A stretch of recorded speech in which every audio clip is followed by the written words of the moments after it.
Surat railway station ખાતે બાળકો મારફતે સોનાના દાગીનાની ચોરી કરતી આંતરરાજ્ય પારકી ગેંગને લોકલ ક્રાઇમ બ્રાન્ચ પશ્ચિમ રેલવે સુરતે પ્રથમવાર ઇન્સ્ટાગ્રામ આઈડીના આધારે ઝડપી લીધી છે.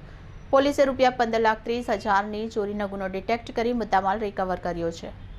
ડીજીપીસીઆઈડી ક્રાઇમ અને રેલવેઝના માર્ગદર્શન હેઠળ મુસાફરોની સલામતી અને ચોરીના ગુના અટકાવવા સતત કાર્યવાહી ચાલી રહી છે. ગત તારીખ 16/11/2025ના રોજ રાજસ્થાનના સમદળીથી ટ્રેન દ્વારા સુરત આવેલા વૃદ્ધ દંપતી નેમીચંદ જૈન અને પત્નીના લેડીઝ પર્સમાંથી લિફ્ટમાં ચડતી વેળાએ સોનાના દાગીનાની ચોરી થઈ હતી. અંદાજે ₹15,60,700ના દાગીનાની ચોરી અંગે સુરત રેલવે પોલીસ સ્ટેશનમાં ગુનો નોંધાયો હતો. આ કેસની તપાસ દરમિયાન એલસીબી ટીમે સોશિયલ સર્વેલન્સના આધારે ટેકનિકલ તપાસથી ગેંગને ઓળખી ઝડપી પાડી મુદ્દામાલ કબજે કર્યો છે. પોલીસે મુસાફરોની કિંમતી સામાન બાબતે સતર્ક રહેવા અપીલ કરી છે. સુરત રેલવે પોલીસ સ્ટેશન ખાતે ગઈ 16મી તારીખે ચોરીનો બનાવ નોંધવામાં આવેલો હતો. આની વિગત એવી છે કે રાજસ્થાનથી શ્રી નેમીચંદજી જૈન સુરત આવ્યા હતા. જ્યારે પ્લેટફોર્મ નંબર 2 ઉપર એ ઉતર્યા હતા, એના પછી એમના એક જે પર્સ છે જેમાં સોનાના દાગીનાઓ હતા એ બધું ચોરાઈ ગયા હતા એવી ફરિયાદ નોંધાઈ હતી. આ ફરિયાદના લીધે અમે લોકોએ જુદા જુદા ટીમ બનાવી, રેલવે પોલીસ સ્ટેશનની ટીમ બનાવી, એલસીબીની ટીમ બનાવી અને અમે લોકોએ સીસીટીવી ફૂટેજ ચકાસવી ચાલુ કરી. જ્યારે અમે લોકો સીસીટીવી ચેક કર્યા તો અમે પાંડેસરા બાજુ જે કૈલાસનગરના ઝૂંપડાઓ છે ત્યાંના લોકેશન મળ્યા કે ત્યાંથી કોઈ રેલવે સ્ટેશનથી ત્યાં જાય છે.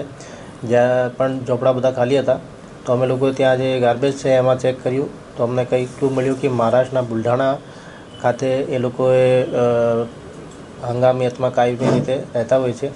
તો અમે લોકોએ ફરીથી ટીમ બનાવીને મહારાષ્ટ્રના બુલઢાણા ખાતે મોકલી.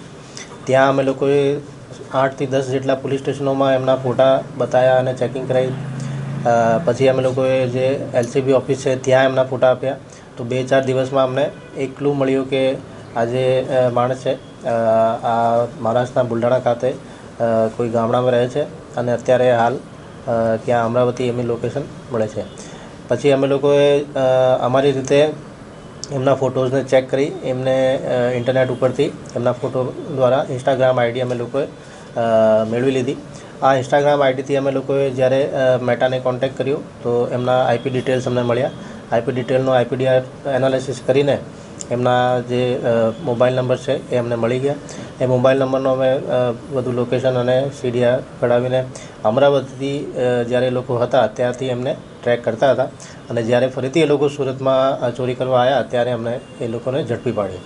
એમની એમો એવી હતી કે એ પોતાની નાની નાની બાળકીઓનો યુઝ કરીને કોઈ વડીલ અથવા એવા દેખાય એના પર્સ ચોરાવી લેતા હતા અને આમાં અમે લોકોએ જે 15.5 લાખનું જેટલું મુદ્દામાલ ગયો હતો 100% આમાં રિકવરી થઈ છે અને જે આરોપીઓ છે અત્યારે જેલમાં છે. Okay sir.